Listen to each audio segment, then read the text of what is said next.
Hello, welcome to the Buddha Brunch. I'm Ned Kelly. The Buddha Brunch is just the opportunity to share, not necessarily just about Buddhism, but oneness consciousness, cosmic consciousness through any and all venues. Today I happen to have an actual Buddhist with me. The Most Venerable Sunyananda Dharma. Yes, sir. Thank you, my friend. Thanks for being here. Thanks for having me. And we are here in his temple, the Tu Bi Temple. Yes, sir. Buddhist Center. That's spelled T-U-B-I. And we'll talk about what that means and great stuff like that. And your website is the UnitedBuddhistChurch.org. Right.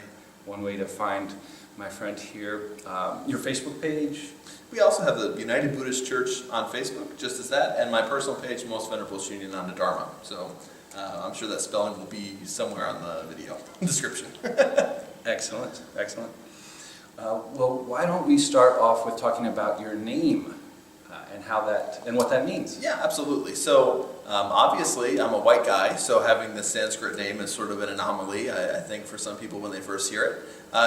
It's part of what we call our habit. So I've got, of course, my brown robe on here, which is our daily wear for monks in our tradition. And when you're ordained, it's a renunciate tradition. So we shave our hair, we give up that sort of style, and we take on a name as part of this whole mental and spiritual habit. And that's given to you by your teacher. So my name, I have several, but the one I most commonly use is Sunyananda Dharma, or Shunya for short. And Sunyananda is a composite of two words. Shunya means zero, but it also means the absolute, as in shunyata. And Ananda, of course, means bliss. So this is kind of a joke or a play on words. When I was in India, a lot of the more theistic-minded Hindu monks there were saying, well, you don't have this concept of God, but yet you're smiling and laughing all the time. So we'll call you Shunyananda, which means bliss in spite of nothingness. Oh, wow. But it stuck. So my Buddhist friends also started climbing that and eventually became a formal lineage name. So Shunyananda means bliss in the absolute bliss, or no bliss, depending on who's interpreting. Zero bliss. Zero bliss. The bliss of zero-ness. Right. And of course, Dharma in this case is a lineage name that is specific to our tradition. Dharma means Dharma. But our first founding ancestor, the Most Venerable Thich Thich Nhat, who came to Los Angeles as the first Vietnamese patriarch back before the fall of Saigon in 1968, gave that to all of his American and Western students because nobody could pronounce Vietnamese. What roles do you play here at the Tu Bi Temple and in the Kansas City area? Well, here I lead the English Sangha, and I'm on the board of directors, so I help our abbess, Venerable Hoa Dao, take care of anything that she asks me with, basically. So we have two services on Sunday, and I lead the 9 a.m. English service, but I'm also usually here for the 11 a.m. Vietnamese service. So a lot of roles from, just working on the temple to giving Dharma talks and then acting as a spiritual leader here. We have one other location that's a little abbey for monks that we live in Midtown, of course. And then my main vocation is I travel around the country and teach. So I have a Sangha that I lead here in Kansas City, but about half of the year I'm on the road teaching in Los Angeles and in New York and Atlanta. And it is very exciting to follow Sunyananda on Facebook. Lots of cool stuff. You like to share what's going on? Yeah, absolutely. Yeah? Definitely we're connected monks.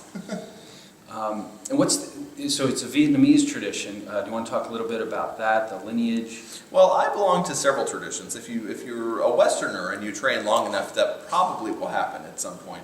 Out of necessity, when you become ordained, usually your ordaining master is much older than you. Our time-honored Buddhist requirements mean that you have to be 10 years old as a fully ordained monk before you can take disciples. So usually your teacher is going to be, in my generation, in their 60s, 70s, or even older. So I've lost a few teachers along the way. A couple are up there in age. So I actually started off, I took refuge as a Buddhist in the Tibetan tradition.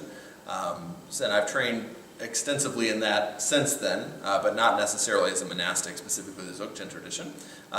But my original lineage as a monk was the Korean Zen tradition, which I was transmitted as a Zen master in 2 Korean lineages actually, but that's a different story. And my main practice lineage that I teach and practice in now is, of course, the Vietnamese. We're in a Vietnamese temple here wearing Vietnamese robes. So the Vietnamese tradition is interesting because it's an amalgam tradition. And most countries you don't see what we find in Vietnam. And in Vietnam we have a state church which is carried over into the United States, which is actually called the United Vietnamese Buddhist Sangha, or the United Vietnamese Buddhist Churches, and of course we're the United Buddhist Church, just being English. But within that organization, we have Theravada monks, which are, they eat one meal a day and are celibate and have a begging bowl and beg for alms and are the most traditional model. And then we have Mahayana monks of several varieties. So within our Mahayana tradition, the Vietnamese, within one greater Mahasangha, we have the Theravadins, we have Vajrayana tantric practitioners, we have Mahayana practitioners of the Zen tradition, of the Pure Land tradition, and of what we call, my teacher always called in Japanese, the Obaku school, which is the fusion of Zen and Pure Land Buddhism that really, I think, is most well represented in Vietnam. It does show up in China a little bit, in Korea a little bit. Pure Land always carries over, but the Vietnamese tradition is overtly a Zen Pure Land mixture. Yeah. Now, and Zen in itself might not even consider it part of Buddhism. Well, that's kind of a new thing, actually. It's kind of what we're seeing in the vein of Vipassana. Vipassana is not necessarily a Buddhist tradition anymore. It's a meditation tradition. So we see that in Zen. Zen is, I would say, more bound to being a specifically Buddhist-identified spiritual tradition than Vipassana, but it definitely has gone that route in so much as we have transmitted masters in the lineage that are Catholic priests, that are pagans, that are all sorts of different varieties of multi-faith identity. So it definitely transcends Buddhism. Buddhism, of course, does not exclude anything. It's a very inclusive container. And like you said, you don't always find people wearing the robes, practicing in temples, but here we are. And yeah, tell me what are the differences, well, tell me, how did we end up here in this particular space? Well, that's an interesting thing. So what you mentioned, I want to comment on a little bit, is that what you find within the Zen tradition specifically is most Americans practice in what we call Zen centers. And Zen centers, usually if they have clergy, they're bivocational clergy. So you probably have a doctor or a lawyer, these are very common, that are in their spare time also Buddhist clergy. Because in America, of course, we're a transplant tradition. I'd say Buddhism has taken off here in the past 50 years. We're still in the first, second, third generation in some lineages, but really as far as Americans go, really still the first and second generation. So we haven't developed a bunch of laity that support large temples and that support clergy that have a full-time vocation as being a Buddhist monk. So much of what we have experienced in the West is influenced by the Japanese tradition. Thus we use the word Zen, even though in Vietnam we call it Tien, in China it's called Chan, in Korea it's called Song. We always use the descriptor Zen because the Japanese came here first. So usually Americans practice in Zen centers that are kind of like clubs. They're open a couple times a week. They usually don't have a residential monk or priest. Sometimes they have residential people living there. Conversely, in cultural temples like the one that we're in, monks are not bivocational. Their vocation is to be a Buddhist clergy person. And that's what the laity expect, and that's what they support. So even if you have a small congregation, usually you'll have 1, 2, 3, 4, 5, 6, even up to 10 and more monks and nuns living in a temple that's all they do is serve their lay community. And a big part of that is just doing their own personal practice. Well, I'll tell you this, I do practice in a Vipassana Sangha, and we just sit in chairs or on the floor, on stools, benches that is, and we just kind of wear our regular clothes, Western clothes. Absolutely. But here you're wearing robes, and so what? Can you tell me how that came to be and what's the purpose? Yeah. So Buddhism was originally a renunciate mendicant tradition in India, and within the earliest Buddhist Sangha, there was no such thing as lay people. To be a Buddhist was to be a monk, and that followed the norms of India for that time. So at that time, sadhus or sannyasis, the Hindu ascetics, were, like I said, home leavers, what we call renunciants. And so when you became a spiritual seeker, you would do the typical thing, which shave your hair, which is to renounce your caste, renounce your social status, and holy men were marketed by no hair. I've done that. I did that about 20 years ago. So you're already participating. You know, we call it in Buddhism, we say, shaving your ignorance grass, so maybe you're a little wiser already.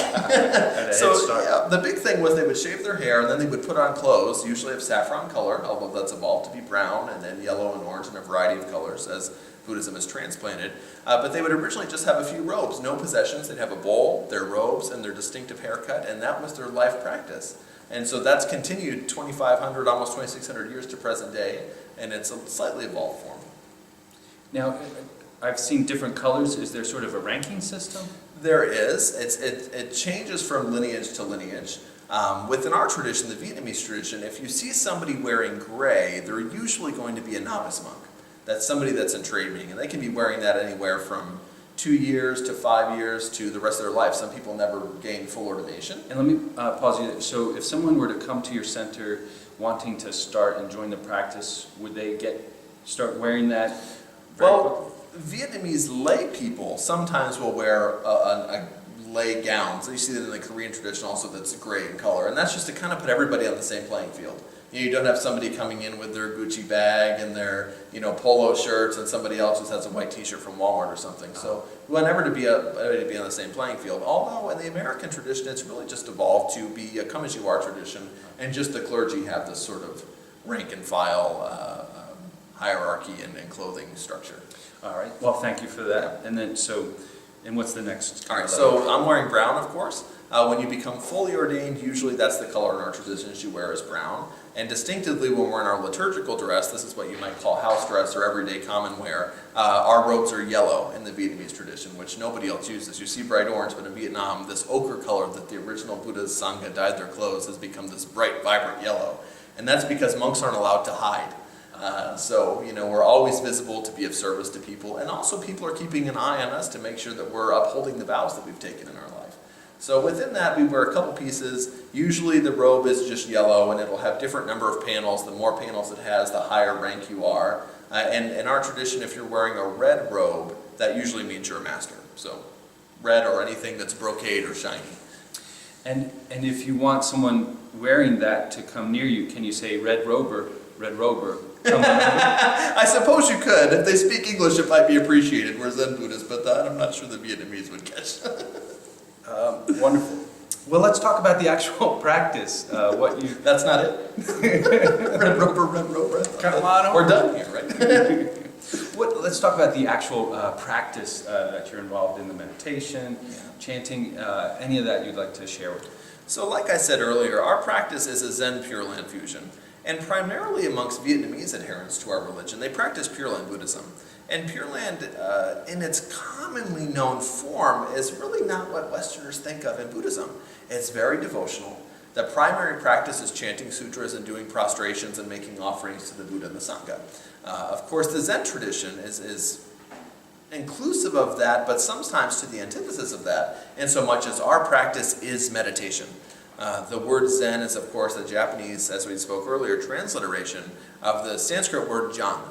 So jhana, which means concentration or attentiveness, moved to China, became chan, moved to Vietnam, it actually went to Vietnam from India and became Tien, and in Korea it's Son, and of course then in Japan it's Zen. So Jan, Chan, Zen.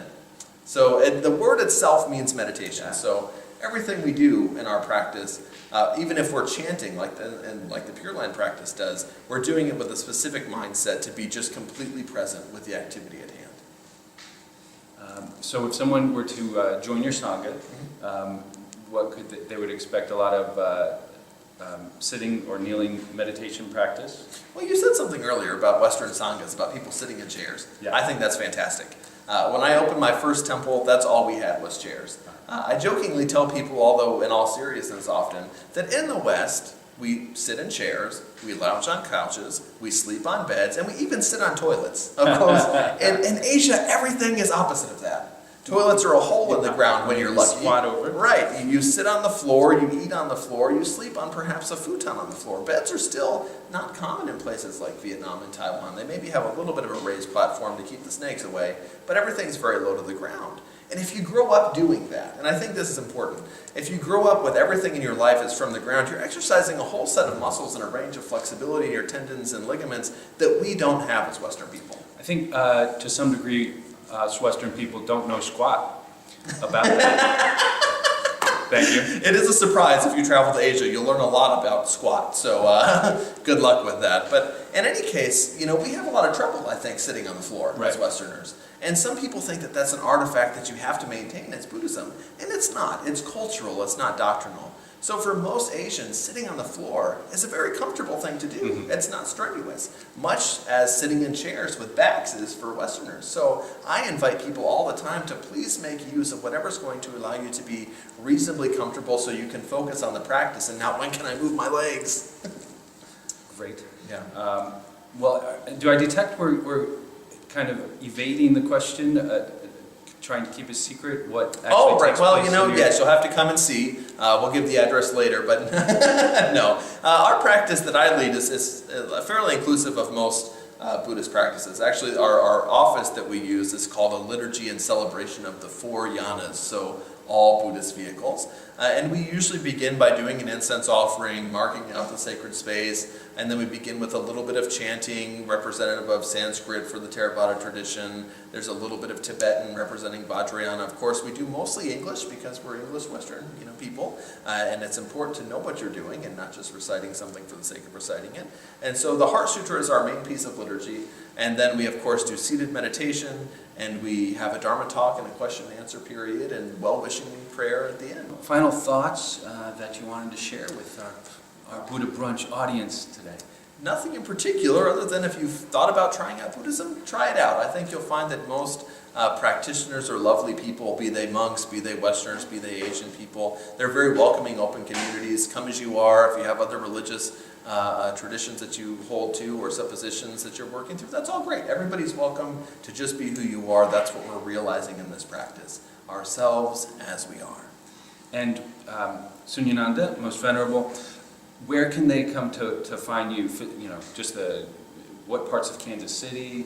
Well, yeah, I'm all over the place. In fact, we've got an event coming up. I think it's on Tuesday, the 18th, at the Tivoli at 6:30. We're screening a film with Ram Dass, actually, and Timothy Leary, and I'll be on a panel commenting before that at 6:30. So that's happening this month at the Tivoli. And otherwise, we have Sunday practices here. So we're starting an English service here, moving it from Unity Temple, where it was for years, at 9 a.m. on Sundays. And then, of course, we have the 11 a.m. Vietnamese service, which you're also welcome to. And we'll go ahead and give them, this is on... Right, we're 1614 White Avenue in Kansas City, kind of in the northeast off Truman Road. And if you would share that website, Facebook again. Right, our website, www.unitedbuddhistchurch.org. Same name on Facebook. I'm the same name on Facebook as well, Most Venerable Sunyananda Dharma. Well, fantastic. We really appreciate it, and just want to especially thank you for inviting us into this very sacred and beautiful space in your temple. Absolutely. Thanks so much for being here.